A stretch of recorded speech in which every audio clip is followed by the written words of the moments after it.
Hi guys! So I'm going to show you how to use my magic brushes, which I use in conjunction with my presets on photos that need a little bit extra either color in the water or in the sky. So I wanted to use this example, which I'll use the turquoise waters magic brush because as you can see, the reflection on the water has really meant that we've lost a lot of color. So that will just help bring that back.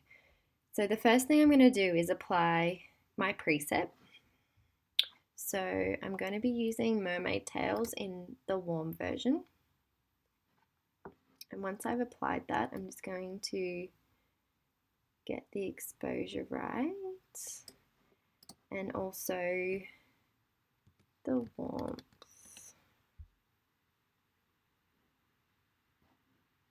So I'm quite happy with how that's looking. Actually, I'm just going to bump that down a little bit.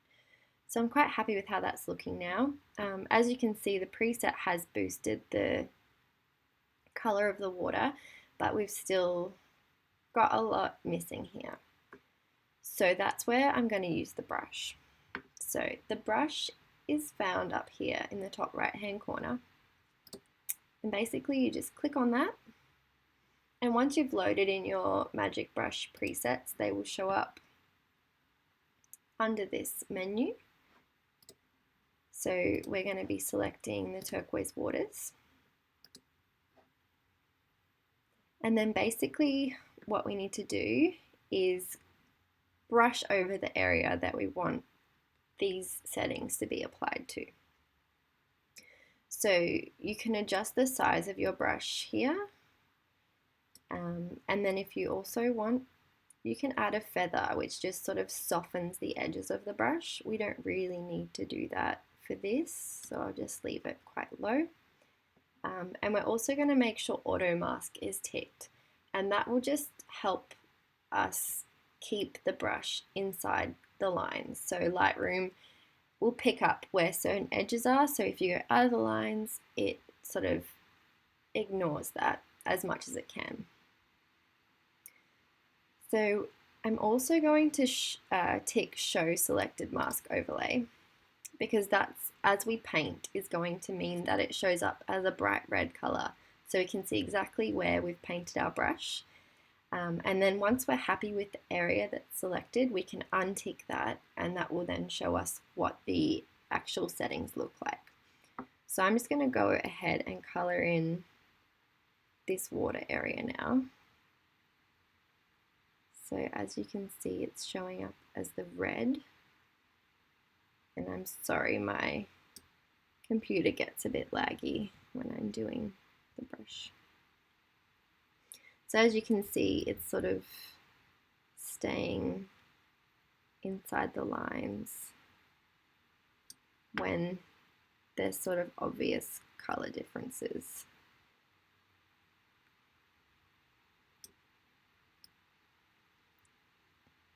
But what we will do after we've done this is go back and erase any bits it's picked up that we don't actually want in there.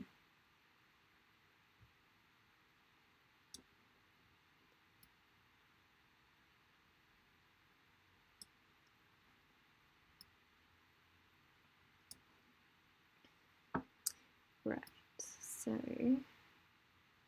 now that I've got all of the water I want, I'm going to click on the erase button, and that's basically just going to do the opposite and take away any bits that we don't actually want colored in.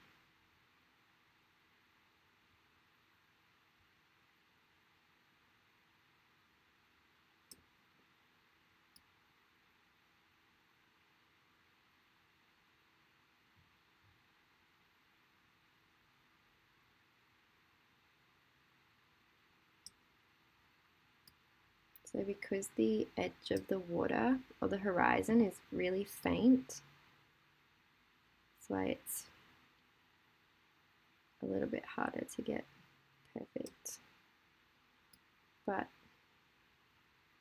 it's definitely doable.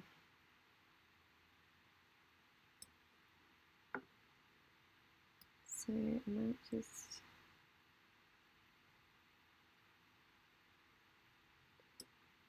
do a little bit more of that.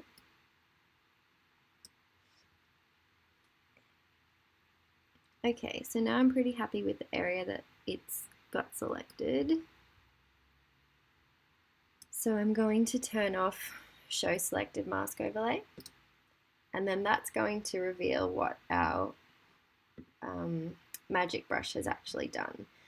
So it's changing the color and giving it a very turquoise finish, and it's also going to affect the exposure a little bit. So for this particular photo, the reflection was really harsh, so we have lost a lot of color. So I'm actually going to drag the exposure down even a little bit more.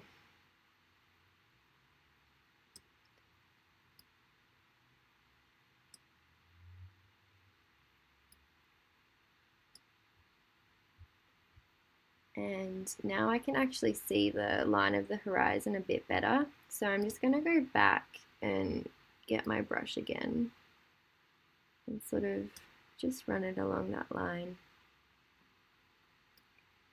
until it looks right.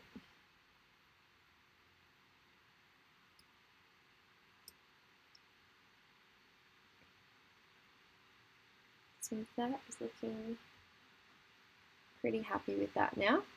So then we just click done, which brings us out of the brush setting and back into the settings that affect the entire photo. And that's how you use a brush. So they're all the different brushes you use exactly the same, but in some circumstances you might be painting the sky or the water. So that's really the only thing that changes. And as I said, the main thing that you need to then adjust once you've painted it in is just the exposure, depending on the lighting of the photo and how much of a boost that it needs. So if you do have any questions, please check out my FAQ page on my website under the presets tab, or feel free to email me. Thanks, guys.